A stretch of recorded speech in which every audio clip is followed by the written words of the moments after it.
Today, I'd like to take you behind the scenes of the program Truth to Ponder. This is Truth to Ponder with Bob Bierman. It's hard to believe that 6 weeks ago today was the airing of the first episode of Truth to Ponder. 6 weeks, 30-some-odd programs already done. During this time, we've had a number of guests. We've done some solo programs like I'm doing today, but I want to get you to understand what made this show come about and what I'm thinking about as I'm looking toward the future, and I'd love to have your input and ideas. I started doing a program of this nature, it's got to be 5.5 years ago, and it was just a weekend program, and I used to complain sometimes, I hate to say it, that just doing that 1 hour program, the production time, the distribution, the editing, all the little details that go with it, well, it can be very overwhelming. And I'm trying to be somewhat semi-retired so I could have time to do other things that are important in this life, in this world.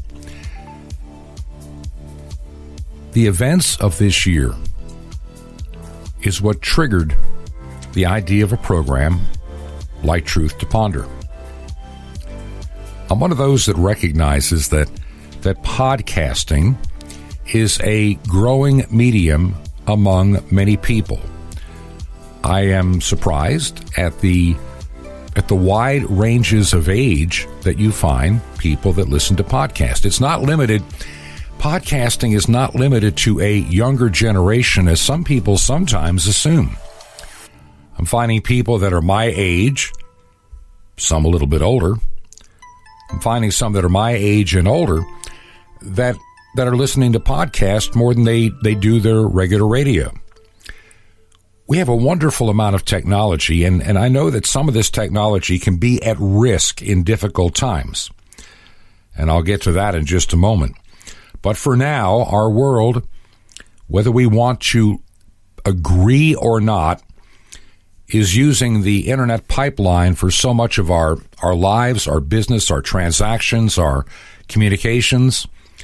Now, whether that's a good thing in the long run, I don't think that it is if it's 100% solo into one, putting all your eggs in one basket. I still believe in legacy technology, but I believe that we should use those platforms that we can use in sharing information and truth. The idea came to me to consider doing a program like Truth to Ponder. Actually, when I was doing some work earlier this year, came out of retirement to help a county with their emergency management response to this COVID-19 pandemic. During that time, I realized very quickly there was a whole lot of information out there that was either incomplete or intentionally, let's put it this way, put in words and expressions to instill lots of panic.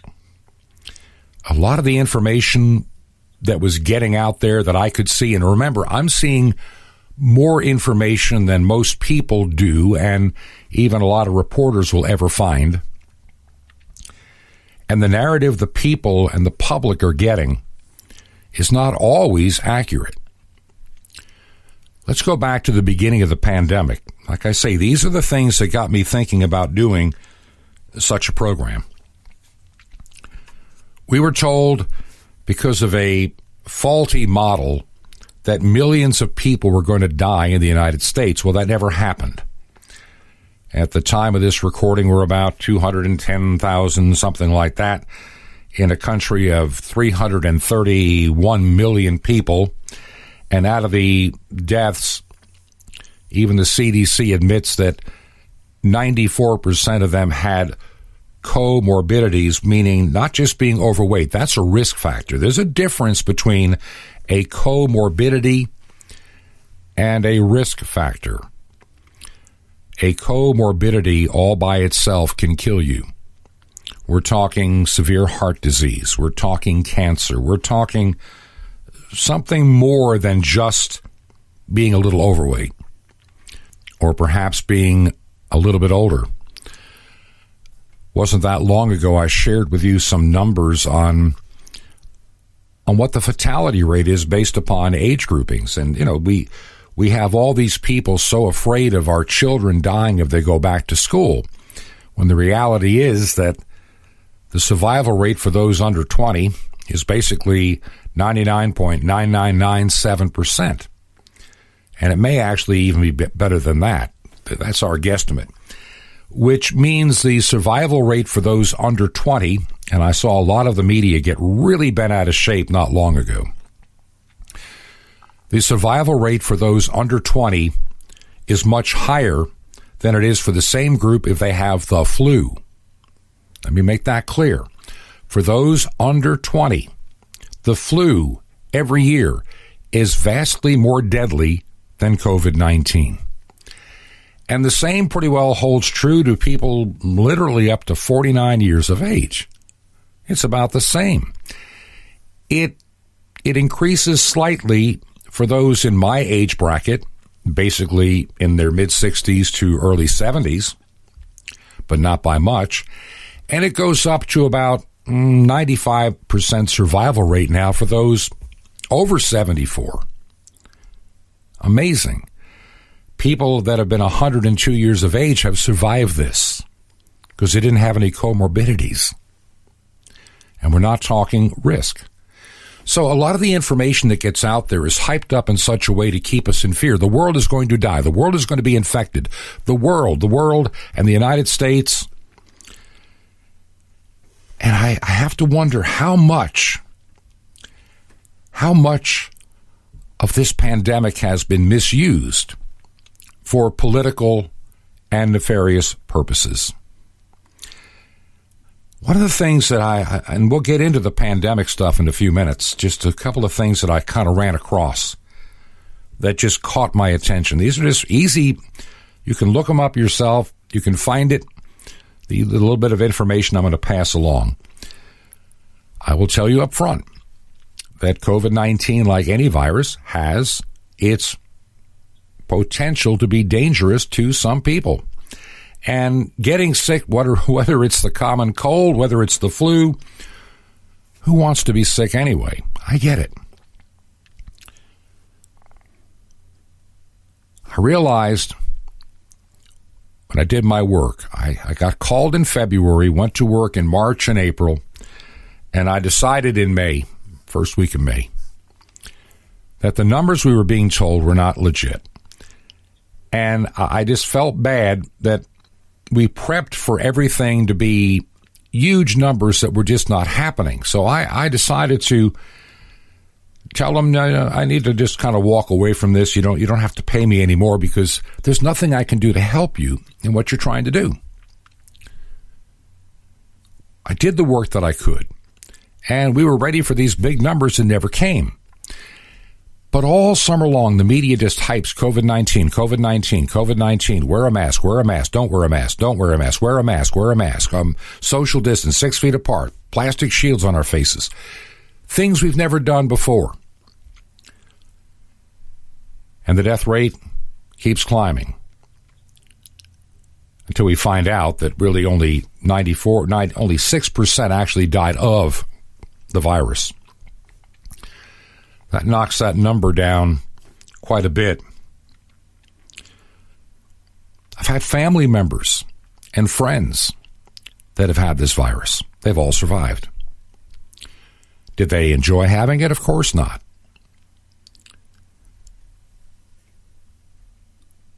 I realized in May, I can't reach everybody in the United States.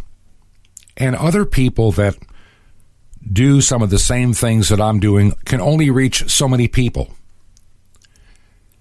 But I can do my little part. Whether it's a dozen, whether it's 100, whether it's 1,000, whether it's 50,000 people. I don't know. I don't care. My initial concept for the program was not to do a radio show like I'm doing now. I was going to keep the weekend radio show the way it was, your weekend show. And I was going to, during the week, depending upon the news of the day, record these little, 4-minute, 5-minute, 10-minute segments, and even have a video camera and produce a couple of video podcasts, which could be either audio only or video. Take your choice, whichever you prefer to view or listen to. And every time a new one would come out, you get a little notification on your computer, your tablet, your phone, whatever device you're using, and you could listen and even respond right from that page. I even thought about doing some of them live on occasion. But as the days went by, and I couldn't get motivated to start the program. I kept saying, yeah, I got to get started. I even purchased a green screen to put behind me in my little office here in Georgia. So instead of seeing this blank wall, I could put something up there, whether it's a graphic or there's something behind me, like they do on pretty much most of the TV news programs these days, just to make it a better eye appeal. And then I could also edit in some video. Now, I will tell you from doing this for a number of years, video editing is not as easy as most people think. It takes a little bit longer and a little bit more patience. And so to put together a 5 or 10 minute program could take you a couple of hours, really, if you want to do it right and, do a first class job. You could probably do it in less if you're just trying to get it out there quickly. But that little voice inside kept saying, maybe it needs to be a radio program. Maybe you need to find some people to have on as a guest and share information. And so I kind of started playing with building a website, got a domain name, truth2ponder.com, got that. And I just couldn't wrap my mind around what I'm supposed to be doing. Part of me wanted to be on International Shortwave, and honestly, doing International Shortwave is not cheap. And I had a friend that I was talking to, and I was sharing my idea about the program. And he said, how much would it cost for a couple of months of being on the air? I told him. He wrote me a check. Out of nowhere, just said, here, go buy the airtime. And let's see what happens after, 8-9 weeks.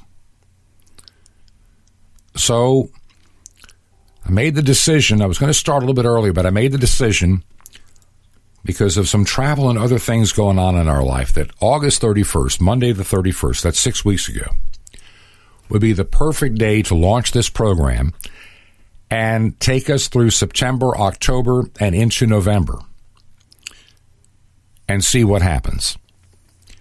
And see if people email or send a letter or something just to acknowledge that they're listening. And I want to thank, there have been those that have done that, and it means the world. One individual wrote me not long ago, and this person, I believe, is in Indiana and has family in upstate New York, that he knows several people that are listening to the program on International Shortwave. I have no way to know if anybody's listening on shortwave. I just can't. There's no rating service. There's no feedback, in other words. For me to know that you've heard the program on shortwave, if you have the internet, you need to send me an email. And otherwise, I hate to have you spend 50 cents on a stamp, unless you've been hoarding some forever stamps. Just a simple card or letter to let me know you're out there would mean a lot. Like anybody that wants to do ministry correctly, I want to be a good steward of the Lord's, resources that he gives to me through his people. And I have to figure that as a guy that is retired for the most part, I can't afford out of my own pocket to keep up a 5-day-a-week program. I can keep up a podcast. I can keep up a lot of things, but the airtime expense is devastating. It's brutal. And so I have to put that into consideration, starting next month. Just so you know.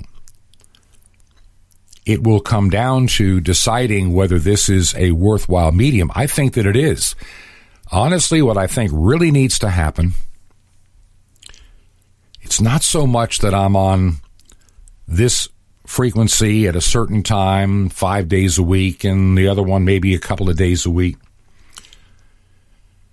I've been really thinking in terms of shortwave. To do it right, there's a lot of things you can find on shortwave. Things you probably agree with, some things you absolutely do not. And it is what it is in the world today. The operation of this equipment is not something for the faint of heart, because it takes tremendous amount of technical skills to maintain the equipment, even physical skills because of the size of the components and the power bills that come with it and the tube expense. Yeah, these things are generally not solid state, and people say, well, can't you buy a solid state or transistor unit? The return on investment could take decades. So, no, there's probably not going to happen unless you're a government. So we try to make these things work the best we can for as long as we can. But I really believe if we're going to do it right, we need to find our own frequency, our own antenna, even if it's in conjunction with somebody else, to put together a station that could reach a good part of North America and into South America. Can't cover everything. I mean, you've got to be realistic. And use that frequency. Turn it on at a certain time of the day, turn it off in the wee hours of the morning.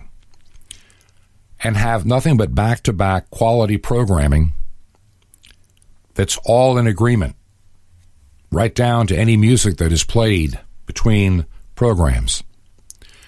In other words, have a station of integrity, a station of information, a station that can inform and teach and aid and help in these very strange times. Something maybe you can't find on satellite, television, or radio. Something you're not going to find from your local terrestrial radio station. And something that would be very hard to find on the internet because of so many stations being out there. Yeah, I'm going to still launch more of that. But I also understand that I'm jumping into, I'm just a small little tiny rowboat in a big ocean when I'm trying to be out there doing certain things on the internet. That's just the nature of the beast. And I don't have the backing of a big government or corporation behind me to do the things that could be done, even on the internet. But I can do my little part. And so today, as I'm taking you behind the scenes, so to speak, I'm going to tell you in just a moment how my typical day goes in producing these radio shows.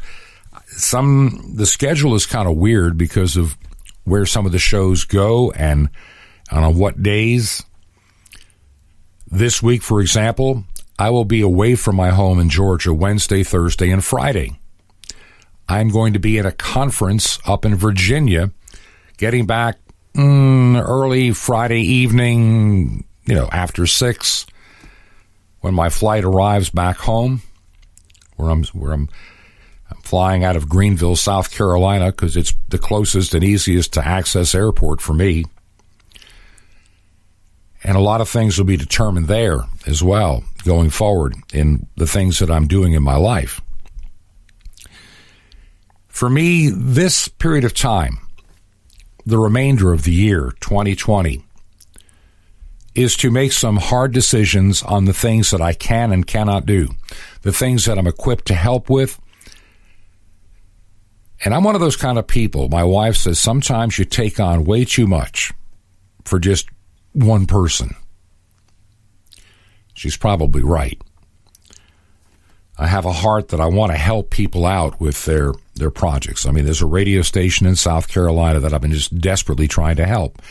And I'm not sure how much I can under the circumstances. I'm not in a position to buy a station anymore, and I can't move there. It doesn't make any sense. And if I got there, what could I really do without affecting other things that I know I am supposed to do? So you got to weigh these things out. Just like this radio show. Does it go back to what the original concept was? 2, 3, 4 times a week podcast of 5 to 15 minutes? I don't know. Does it stay a 5-day-a-week, 1-hour program? Don't know.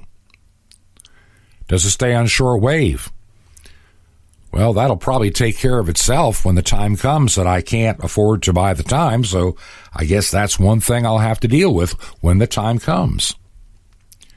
Or will there be a way to isolate one frequency and one antenna to cover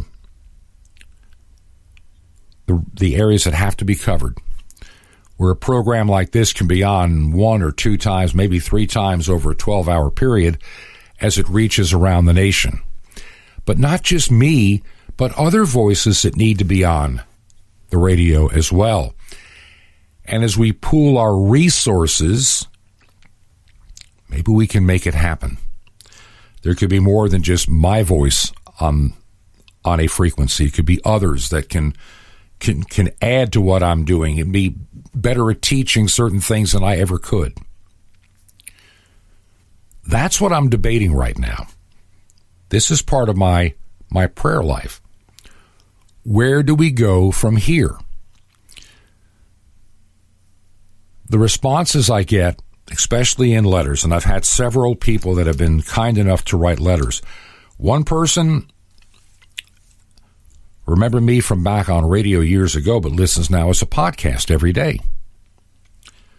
Others say that they hear me strictly on shortwave. So it's difficult to figure out what's the right thing to do. And so that's why I'm coming to you and talking from behind the scenes of how this show goes. So here's a typical week. I've got 5 radio programs to produce: Monday, Tuesday, Wednesday, and Thursday.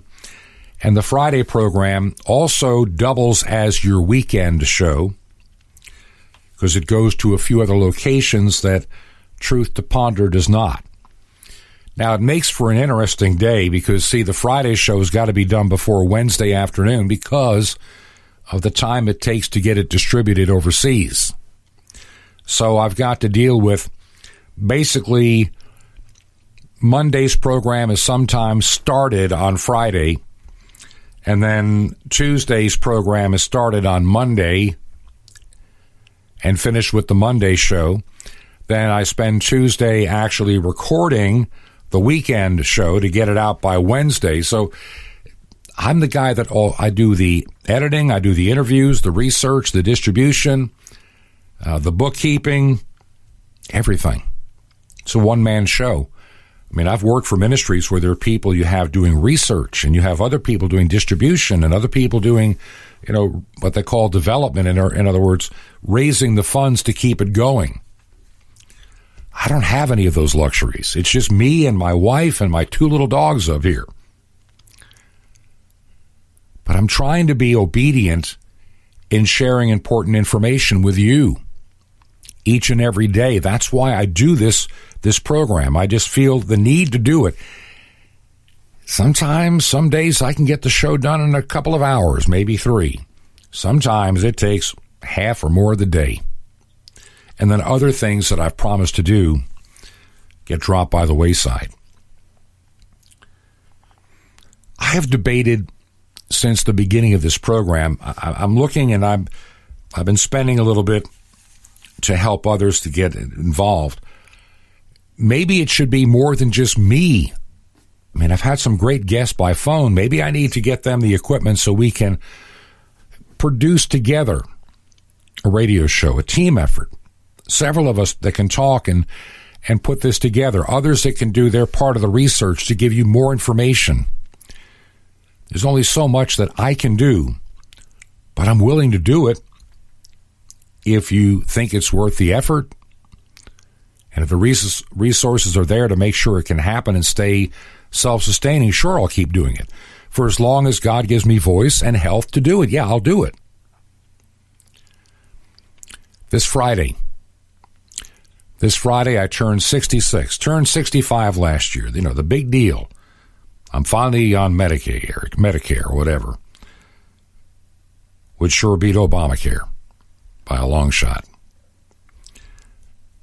I know some of you that have gone through that, where you hit a point in life after 55 or 56 and something happens to your job and suddenly you're not making as much as you did and now you're having to pay more of a health care cost. You make too little to live on but too much to get help. And I've met a lot of people like that. You have too little to live on and but too much to get any help. And we found ourselves in that boat for quite a while. It happens. And with this pandemic, I'm sure that a lot of people's finances have been deeply impacted. I mean, terribly impacted. So in a typical day, I get up. My wife says, you know, you're going to strain your eyes. I'm reading news sites from all over the world, trying to get a handle, and I'm trying to look for people that I can even bring on the program and try to give you some information you can use. There are three things I believe in. Number one, I still believe in the power of shortwave radio and even some legacy technology like even local AM stations. They can have a significant voice in the new world order that will unravel in time. The internet's still a powerful tool. And as long as you stay away from being on the big tech platforms like Facebook, YouTube, and others, and Twitter, as long as you're not dependent upon them and you can isolate your program on servers where you have control, we can do a lot for a long time yet to come. To me, it's when you are so dependent on somebody's platform and their technology that you put yourself at risk. It's why over the weekend, if you listen to the program, I had a guest on, Pastor Joe Jackowitz, who's running a little network called firstloveradio.org, and we need more voices like it. I run a little ministry like that myself called Ancient Word Radio. If you're looking for some wonderful background music during the time of study, reading, and refreshment, check out ancientwordradio.org. I've been paying for that out of my pocket now for the last 2.5 years. Thankfully, it's not a great expense. I'm thinking about launching 1 or 2 more of these voices for some teaching, some information, and helps in your daily life. We're coming into a new time. No doubt about it. We're going to be talking about that in the next half of the program. But if you believe in what I'm doing, I need to just let me know you're out there. And you can go to the website, truth2ponder.com. Truth2ponder.com. You can send an email. If you want just the email address, it's real simple. Bob@truth2ponder.com. Truth2ponder.com. And if you still like using regular U.S. mail, you're welcome to do that too. Real easy. You can reach me at Bob. Just put the first name down. The last name is Bierman, which a lot of people can't spell, so don't worry about it. And just put on there, the address is 21 Berkshire Lane, 21 Berkshire, Berkshire Lane, Berkshire Lane. Then add a little number 263 on that same line. And the reason is we have a little post office set up here in our little small, tiny community, and that's the box they like to use at our little tiny substation. So it's 21 Berkshire Lane, number 263, in Sky Valley, 2 words, Sky Valley, Georgia, zip code 30537. That's 305-37 in the USA. 21 Berkshire Lane, number 263, Sky Valley, Georgia, 30537. We're going to take a break, and we will be back to talk a little bit more behind the scenes, and then some things that I'm running across that'll make you kind of think about what you're hearing in the media. This is Truth to Ponder with Bob Bierman. This is Truth to Ponder with Bob Bierman. And welcome back to part 2 of the program. You know, to really understand why I do this radio show, why I've done your weekend show, we almost have to go back to a different time and place, maybe back to our own little towns. In my little town, I grew up believing God keeps his eye on us all. And he used to lean upon me as I pledged allegiance to the wall. Lord, I recall my little town, coming home after school, flying my bike past the gates of the factories.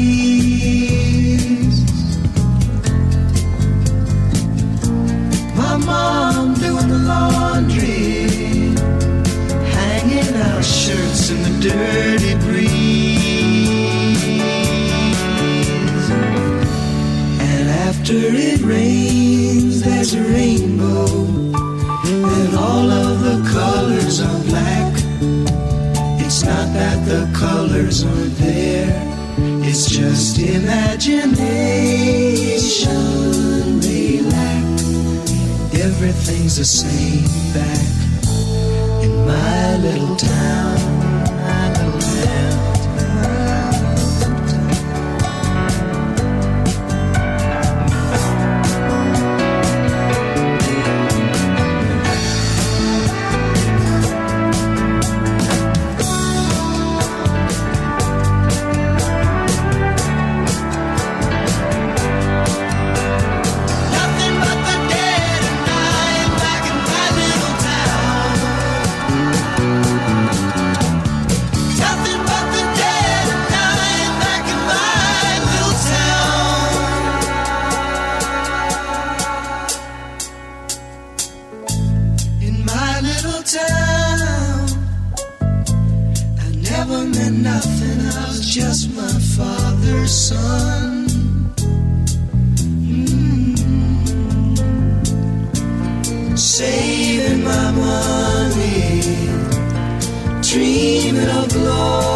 This is Truth to Ponder with Bob Bierman. There's a reason I played this particular song to bring us back to the second part of our radio program and podcast today.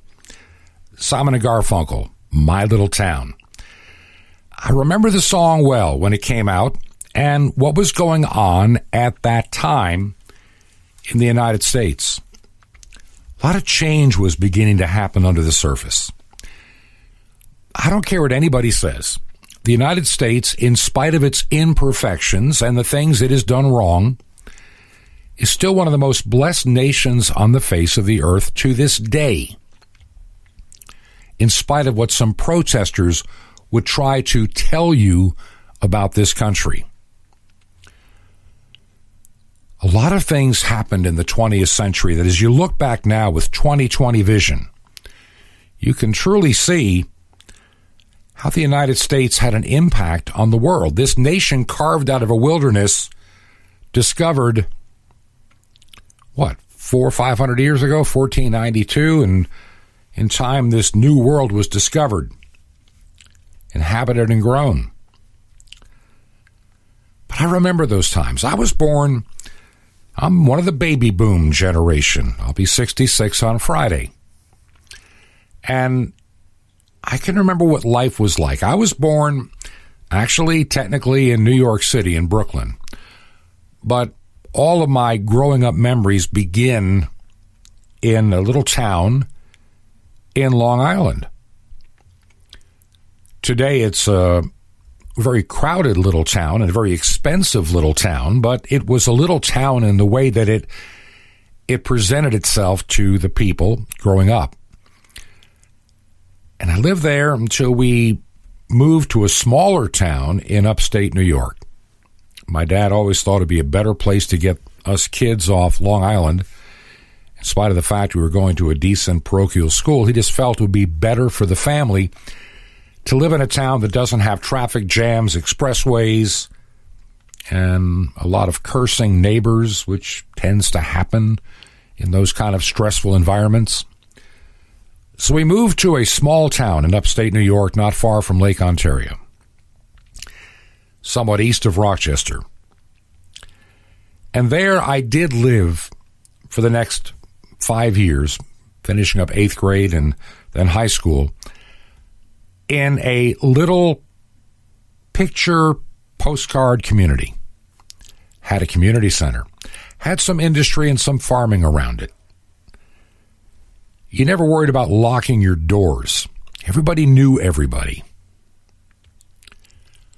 And so I got spoiled living in my little town. Then after I finished high school, I went on to electronics school in a bigger city in Ohio, and then down to New York City again for more college, and eventually ended up in small town Georgia, of all places. Good place to really get my career going, in a little town in Georgia. Another one of those little communities where everybody knows everybody, little shopping centers, everything's closed on Sunday and Wednesday afternoon. And so many of the people in that community had been for decades. You either worked on a farm somewhere out in the country or one of the industries in the little town. And for many, many years, I mean, we're talking since they could harness water power, that little town had a decent amount of industry. The Piedmont region, which includes parts of Georgia, North Carolina, South Carolina, rapidly became the textile capital of the world. Companies like J.P. Stevens, just to name one off the top of my head, Coates and Clark, others, they all employed people in these small towns and provided a decent wage compared to what they had had before. And this started back on the turn of the 20th century, this moving from certain places to the South. And many a high school graduate in the late 40s or 50s, their goal was to either drop out of school at 16 and get a good job and get married, or finish high school and maybe even get a supervisory kind of a job in one of these great textile plants. There are even communities built up around a mill where the mill owner or corporation would build housing, and you could live in that housing if you worked at that mill. Part of your benefit package. People knew each other. People went to church on Sunday together. There was community, there was family in those little towns in Georgia, South Carolina, and perhaps Middle Ohio, Indiana, Central New York. Name where you're from. If you're my age, you know of those my little towns that are out there. And they thrived and did well. Churches were built, schools were built. generations of families lived, worked, and played and prayed together in these little towns. But something started to happen to change that. I can remember when I first came south in the 70s. Had family already here. My mother's family is actually from South Carolina. And people would say, hey, if you want a great career and a great life until you turn 65, you got to go in the textile business. You got to go work for one of the big plants. They'll give you health benefits. They'll give you a retirement fund. They'll give you a good working wage. And you can enjoy your life. I'm glad I never took that advice. My mind was already made up to be doing what I'm doing now, on the air, and then eventually the radio engineering that came with it. I opted to go a different path. And starting in the 1970s, one by one, these textile companies started shutting down. And there were a lot of other small subsidiary businesses around these places, companies that made parts and pieces for the machinery sprung up around these places, these metal shops. You had a lot of these, what I call sewing rooms. I remember visiting one in 1975 when I was a radio announcer. I had an invitation to go to this little plant, this little factory, about 20 miles from the house and the radio station that I worked at. And there were a bunch of ladies in this one big room, all getting along wonderfully, talking to each other and laughing, music playing in the background. And this little company, and it's long out of business now, it's called Sir Shirt Manufacturers. Sir Shirt Manufacturers. Just came back to my mind. Not far from Westminster, South Carolina. They would get contracts from companies like Arrow and others, Pencraft, you name it. We're talking all the big brands that you would see at your Sears or your Pennies and other men's outlets and clothing stores. And they would be making the shirts, maybe just one type of that shirt or two types of that shirt, maybe some other companies doing the other colors. And these little sewing shops would get the contract to make all these regular dress shirts or polo shirts. Matter of fact, they even whipped together a few as a gift for me before I left, because the radio announcer had come by to spend a little time with the girls there at that place. My little town. Great place to live, work, and play. I can remember that being the motto for a community. Great place to live, work, and play. And others would say, and also to pray. Not a bad life where you can save up and buy a little outboard motorboat and go fishing on the lake. Go to church on Sunday, and you don't worry about your kids being kidnapped. You don't worry about somebody getting shot in school. You'd see these pickup trucks in the parking lot at the high school, all had guns in the gun rack. Different world, my little town. But see, in the 1970s, inflation, devaluation of the dollar, one by one, these companies began to shrink and move their operations to other nations. And one by one, these big factories that had supported these communities died, went out of business. Unemployment skyrocketed. People were beginning to lose everything, including hope. I saw that with my own two eyes. Grown men in their 50s and 60s that were waiting for their retirement, suddenly out of work and no place to go. Difficult life in my little town. We go through all kind of trials and tribulations in this world. And if you've listened to this radio show for the past 6 weeks, if you've listened to my weekend show for the past 5.5 years, I talk about these times that we go through in our world and in our life.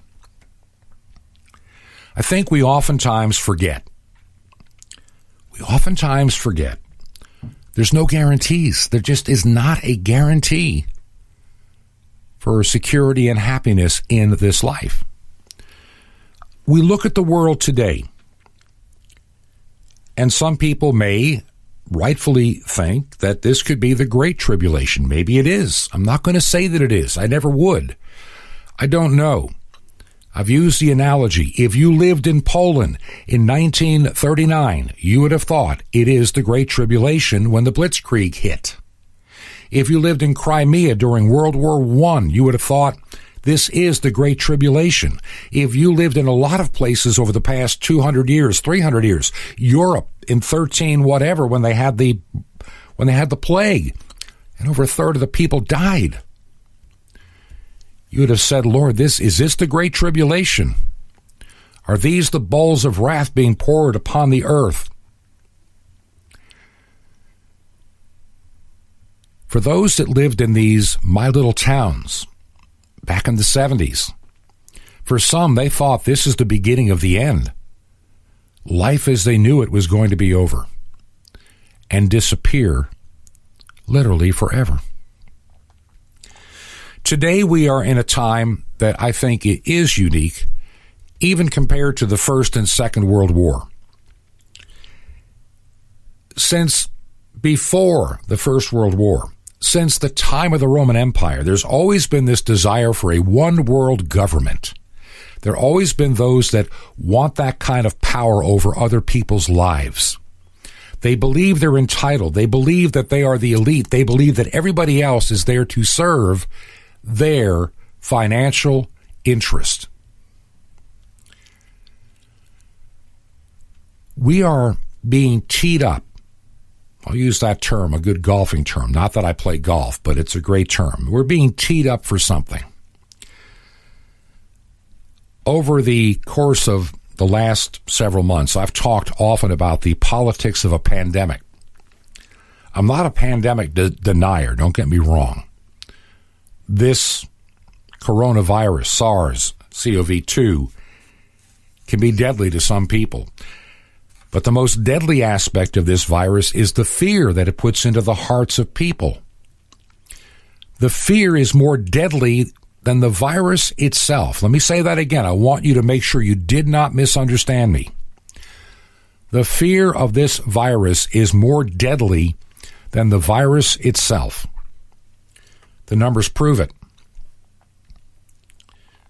The millions we were told would die just in the United States has not happened and will not happen. It will be interesting to see how we are propping this up. I can remember, and how quickly we forget. And people in politics, they play on the fact that most people that vote have extremely short and limited memories and don't pay a whole lot of attention to everything, just bits and pieces and sound bites, and thus they are easily manipulated.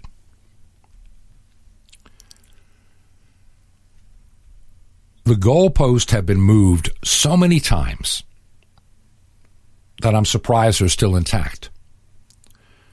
Face coverings, no face coverings. Face coverings, no face coverings. Airborne, no, and not it's airborne. And no, it's droplets. No, it's airborne. Asymptomatic, well, they can spread. Well, maybe they can't spread. Maybe they don't spread.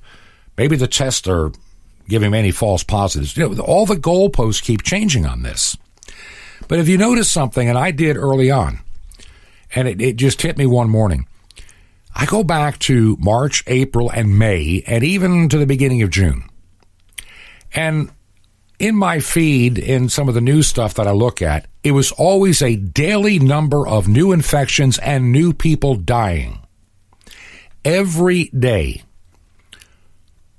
Whether it's in my little town or in the country or the state, we saw these huge numbers. 1,000 people died today. 2,000 people died today. You don't hear that part much anymore. Now it's all infections. We had 2,000 new infections in this region today. How many died? No one says much. CBS News made complete idiots of themselves when they were showing scenes from an Italian hospital trying to claim that these overrun hospitals were in New York City, when New York City had plenty of bed space, had a hospital boat waiting for people to come on board, and a bunch of military stand-up hospitals at the Jacob Javits Center up in New York in the city that never got really used at all, that all got dismantled by the summertime because we never had the surge that we were told we would have. And as more testing comes out, more infections are found. And I really believe in some places, now listen to me carefully, listen carefully. In a state like New York, where the virus ran through, especially in the metropolitan New York area, the number of people going to the hospital and dying has just dropped off to nil. But they test a lot of people, and they find what they think is a lot of virus. Back when we started doing testing, it was not uncommon to have 25 to 40% of the tests come back positive. Now with all this extreme testing, to me, the numbers of 9% positive seem rather high. And then in places like New York that are trying to keep the pandemic alive between now and November the 3rd, don't ever forget that. Those that are trying to keep the virus alive until November the 3rd. In some community in Queens or Brooklyn, some little zip code, some little confined area, 3% of the tests came back positive, so now that's a crisis. Nobody's in the hospital, nobody's dying, there's virtually nobody sick. But because they broke the 3% line, we have to lock down again. We have to deprive you of your freedom again. You can't worship. We'll shut your synagogue or church down. We'll plow it down with a bulldozer. Now, if you want to protest with Black Lives Matter, that's fine. Go ahead. It was amazing listening to the mayor of New York last week making this big thing about how he will not deal with anybody rioting and burning and all that, from the Orthodox Jewish community that were out making loud protests. But see, it was fine when it was for a different cause that they agreed with in the city. There they could topple and burn police cars, throw Molotov cocktails at police officers, bust the windows on Fifth Avenue, because that was a cause that they considered righteous. But your constitutional right to worship is immaterial. I've often had my one guest on. We're going to be having him on this week, too. And hopefully we'll be able to do it with a whole different setup, and it'll sound a lot better. We talk about the underlying news behind the news of these headlines. This pandemic, I don't like to say I'm not a conspiracy kind of guy, and if you know me well enough, you know that I'm really not. But you got to wonder when you hear things like 2017. Right after President Trump took over, Dr. Anthony Fauci said there is no question there's going to be a challenge at some point of a surprise outbreak of some kind of an infectious disease or virus. True story. Easy to verify. A lot of medical doctors are now calling the pandemic a global crime and a world dictatorship without a sanitary excuse. There's this top-down control in many states, and I think they enjoy it. I mean, Governor Newsom last week, between chewing, you put your face mask back on and off in a restaurant. This is the kind of silliness, and I think they delight in this new power over you. Not that it applies to them. It never does. It never does. But they, I think, enjoy running your life. The one thing that we have to remember with these governors like Gretchen up in Michigan and others, and Cuomo in New York, they're still getting their paycheck. They can lock you down, shut down your business, kill your restaurant, put you in poverty, yet they're still eating their great dinners at home in a governor's mansion. And their paycheck is still coming. And if their family works for government, they're still getting paid. Remember, those in your county government And your city governments, your state and federal, their paychecks are unscathed. They're still getting them. And so they don't understand why you're having a hard time making ends meet when your livelihood has been shut down, your productivity destroyed. They don't get it because they've got theirs. Do you believe in what I'm trying to do? Tomorrow we're going to get back to more of a normal show. But do you believe in what I'm trying to do here with this program? Let me know. Go to the website, Truth to Ponder. That's truth2ponder.com. Our mailing address, of course, is real easy. Up here in Georgia right now, and that's where we'll be for another month or so. My name is Bob Bierman, Biermann. And that's 21 Berkshire Lane, Berkshire. Add the number 263 to that. That helps our little post office here. In Sky Valley, Georgia, the zip code is 30537. One more time, 21 Berkshire Lane, number 263, Sky Valley, Georgia, the zip code 30537 in the USA. We'll see you tomorrow. This has been Truth to Ponder with Bob Bierman. To find out more, visit our website, truth2ponder.com. That's truth2ponder.com. Truth to Ponder, shining the light of truth in a darkening world.